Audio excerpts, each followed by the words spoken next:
करेंगे उसके बाद, हाँ तो एक वेरिएशन आ जाएगा, स्टेज रहेंगे तो अपने हिसाब से रोलिंग। हाँ रविंद्र जय साहब, जी। आपको हम लोग प्यार से रविदा बोलते हैं। तो रविदा, हम we know that you are a music composer, lyricist, singer and poet, if not more, and that's all for excellence. तो please say us something about all your this extraordinary calibre. आप कुछ अपने हिसाब से बताइए, बोलिए रविदा। दोस्तों, रविंद्र जैन इस नाम पर कभी कभी मुझे गर्व होता है, क्योंकि रविंद्र नाम ऐसे दादा और एक बार, हाँ जी। अच्छा थोड़ा ऊंचा, हाँ थोड़ा ऊंचा बोलेंगे और एक बार। दोस्तों, रविंद्र जैन इस नाम पर कभी कभी मैं गर्व करता हूँ, क्योंकि रविंद्र नाम इतने बड़े पोइट का है कि जिनकी अगर परछाई भी पड़ जाए तो रचनाएं स्वयं जन्म लेने लगती हैं। मेरी मुराद है गुरुदेव रविंद्रनाथ टैगोर से, जिनके संगीत ने मुझे बचपन से ही बांध लिया था। और मेरा जन्म हुआ अलीगढ़ में, और मैं इस विस्तार को टालने के लिए कि मैं कहाँ से कहाँ गया, क्या क्या किया, छोटी सी एक नज़्म पढ़ देता हूँ जो मैंने अभी फ़िलहाल कही है 28 फरवरी को, अपने ही 50वें जन्मदिन पे। बुज़ुर्गों की लेकर दुआ दोस्तों, मैं आधी सदी जी लिया दोस्तों। अलीगढ़ की मिट्टी में जन्मा पला, वहीं स्वर से रिश्ता जुड़ा दोस्तों। अलीगढ़ की मिट्टी में जन्मा पला, वहीं स्वर से रिश्ता जुड़ा दोस्तों। पिता इंद्रमणि जैन, माता किरण, हुए दोनों जग से विदा दोस्तों। बड़े भाई साहब की उंगली पकड़ कई सीढ़ियों पर चढ़ा दोस्तों। बहुत दिन तपा दर्द की धूप में, कि तब दिव्य साया मिला दोस्तों। दिया बम्बई ने बहुत कुछ मुझे, न बदले में कुछ भी लिया दोस्तों। दिया बम्बई ने बहुत कुछ मुझे, न बदले में कुछ भी लिया दोस्तों। यहाँ आप आए बराहे करम, इस एहसान का शुक्रिया दोस्तों। इस एहसान का शुक्रिया दोस्तों। थैंक यू दादा, कट इट। ठीक है, इतने में हाँ हो जाएगी, और लंबा चाहिए? देंगे। जी। एक second. Ravida, you are music composer, lyricist, singer and poet par excellence. Please share something about all your this multi-stand, all your this sorry cut it, क्या है all your this ये माइक ऑन है? हाँ रोलिंग।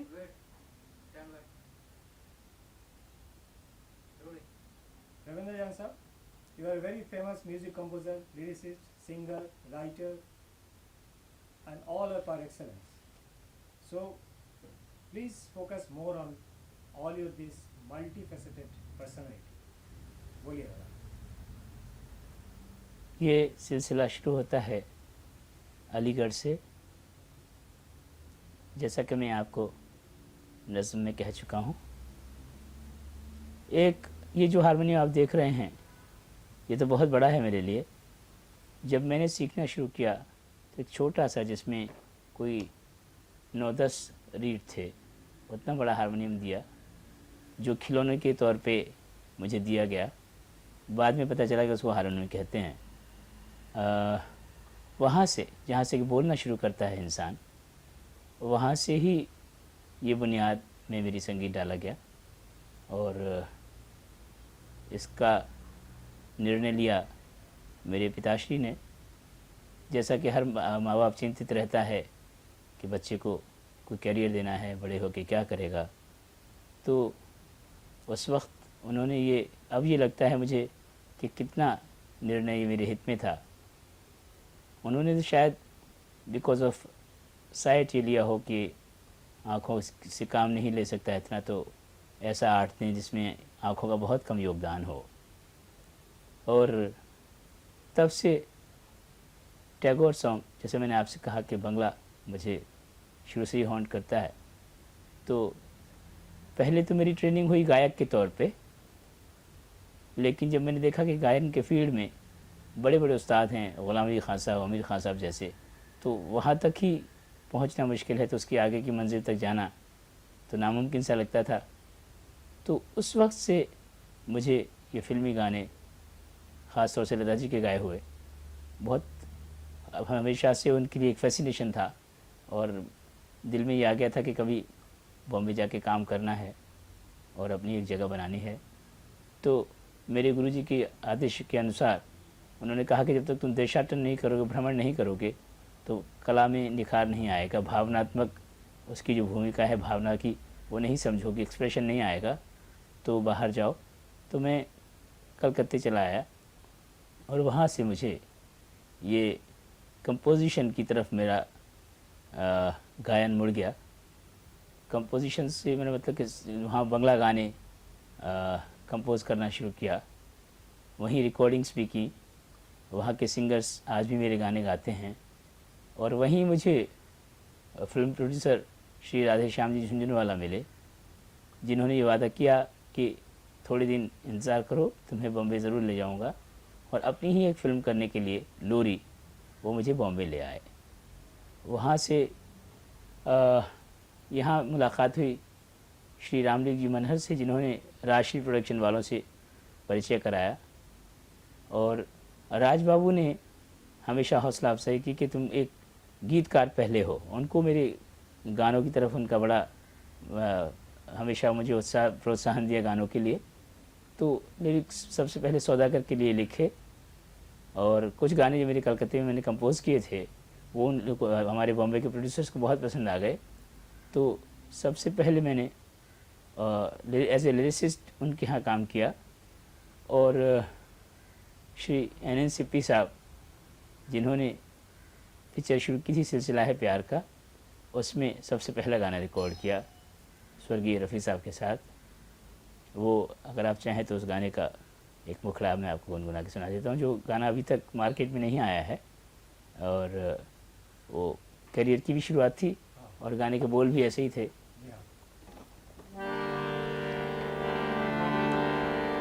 माना कि तेरे होंठ मेरा जाम नहीं है, तू मेरे लिए प्यार का पैगाम नहीं है, दिल फिर भी तेरी चाह में जलता ही रहेगा, ये सिलसिला है प्यार का चलता ही रहेगा।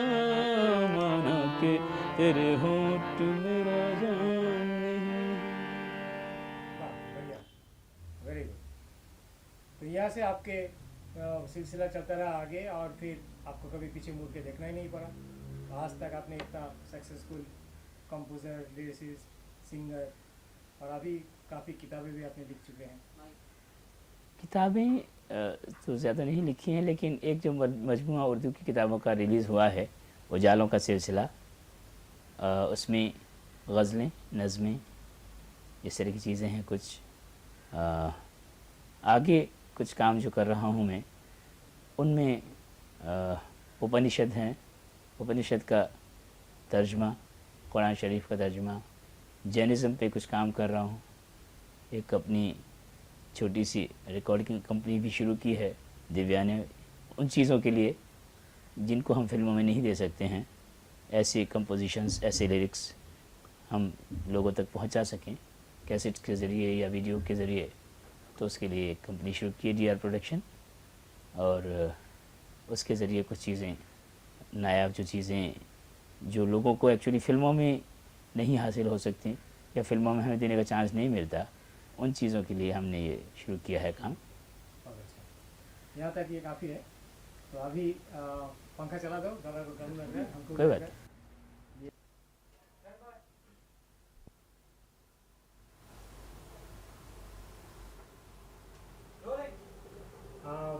Ravida, now I will ask a personal question. ऐसे बैठ रहे हैं, ऐसे ठीक है कैसे? हाँ, कि ये पीछे की आगे just की ऐसे बैठना लेट ठीक के है। कि आधा झुक के। ऐसे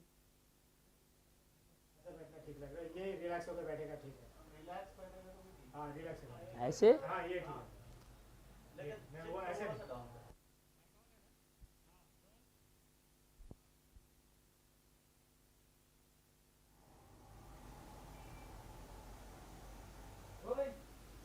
Dada, now I will ask a personal question. Even yes your loss of sight could not deter you from your creative instinct.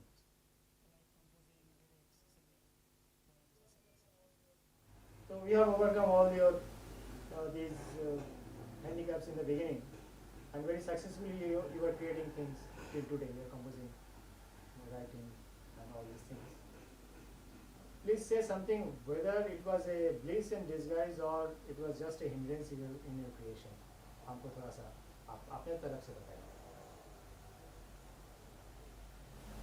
Surabhi के दर्शक शायद ये जिज्ञासा रखते होंगे कि because of I site loss, आपका क्वेश्चन है कि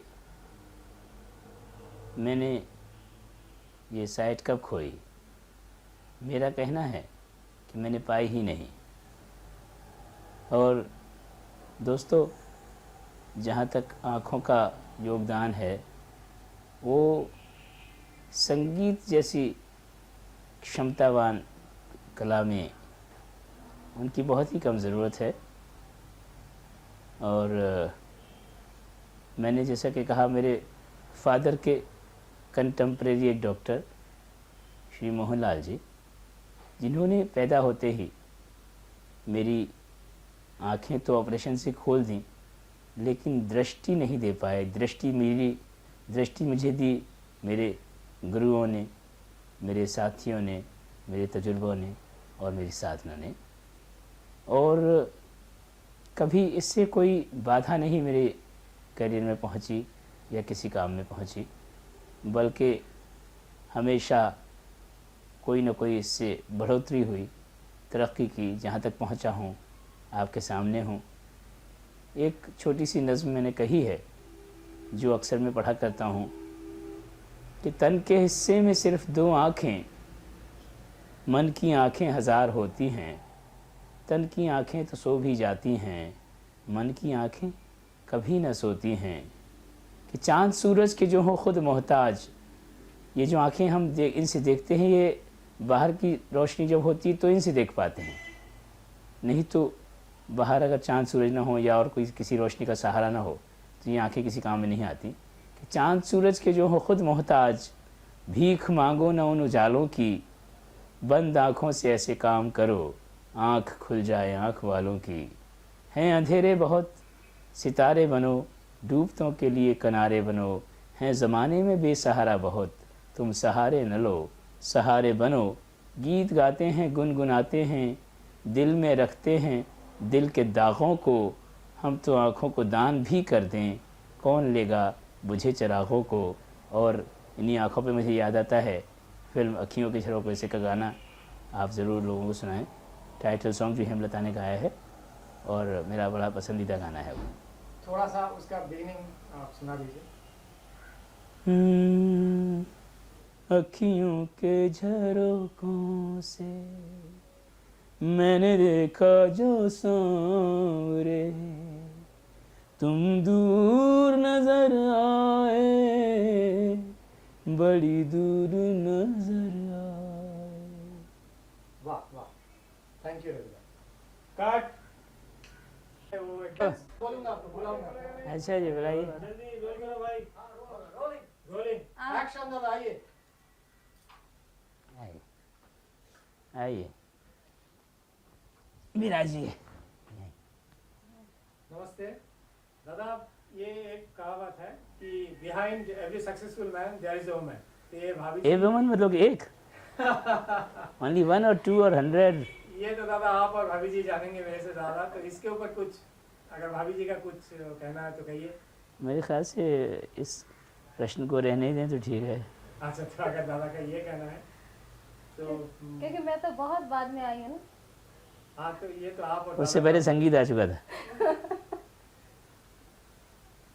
इसके ऊपर आप लोग थोड़ा सा गुफ्तगू कीजिए आपस में, कोई एक टॉपिक ये मिल गया आपको। कौन सा? ये तो कोई और every man behind every man there is a successful woman, वो तो अगर कुछ है तो जिन्होंने या तो कहा और- है उन्होंने तजुर्बा करके ही कहा होगा। हाँ ये भी हो सकता है। अच्छा भाभी जी, आपके पोएम्स के बारे में हमने काफ़ी सुना था, you are very famous poet. तो एक कोई कविता अगर आपको याद है तो ज़रा सा हमको सुनाइए। पोयम मम्मी के बारे में बताओ क्यों उनकी पहले से। आप ही बताइए, पीछे मैंने अच्छा मैं थोड़ा सा बता दूं कि ये हाँ बोलिए। हमारी जो मेरी सासू माँ हैं वो बड़ी अच्छी नॉवलिस्ट पोइटस हैं, और चूँकि ये उनकी सुपुत्री हैं तो वो संस्कार कविता के इनके अंदर भी हैं, और मुझसे मिलने के बाद शायद कुछ ज़्यादा ही उभर आए हैं।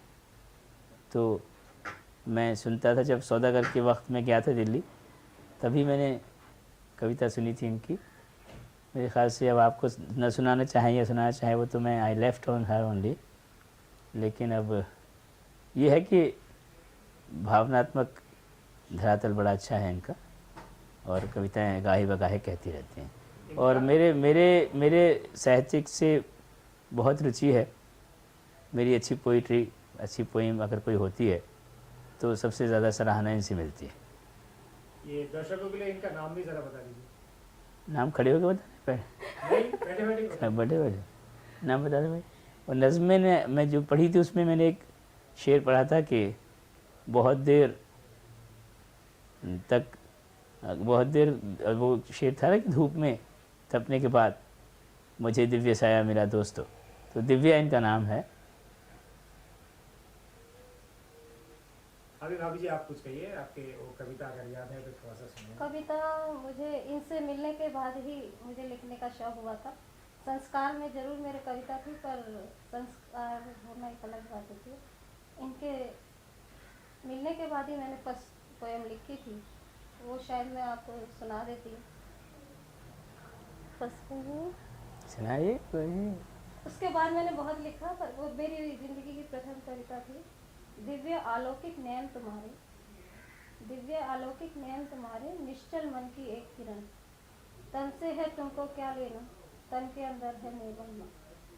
तन तो बस एक बनावट है, मन ही तो एक खिलावट है। मन के नैनों से सुंदर है, तन के नैनों से सुंदर है, मन के नैनों का होना। ये मेरी पहली कविता थी। उसके बाद बहुत अच्छा दादा, इस कविता के देख ऊपर लीजिए। आपका कैसे लगता है, ये कैसे कविता का भाव- कविता तो इसमें बहुत ही भावना प्रधान है। बहुत ही भावना। और मैं भी आपको वो गज़ल सुनाता हूँ जो मैंने शादी के बाद एक प्रेस कॉन्फ्रेंस में गाई थी। हम्म। चूँकि अभी साथ बैठी हैं तो वैसे शायद इनको अभी तक विश्वास हुआ है कि नहीं हुआ किसके लिए कही है, लेकिन मैं उस वक्त तो सुनाई थी। हाँ जी। सुनाइए। शामिल ये हो गया है मेरी जिंदगी में, कौन पूछे है बार बार, ये दिल बेखुदी में कौन शामिल ये हो गया है। अनजान अजनबी से मेरा क्या था वास्ता, किसने बता दिया है मेरे दिल का रास्ता, किसने बता दिया है मेरे दिल का रास्ता, लगने लगा है अपना घड़ी दो घड़ी में कौन शामिल ये हो गया है मेरी जिंदगी में,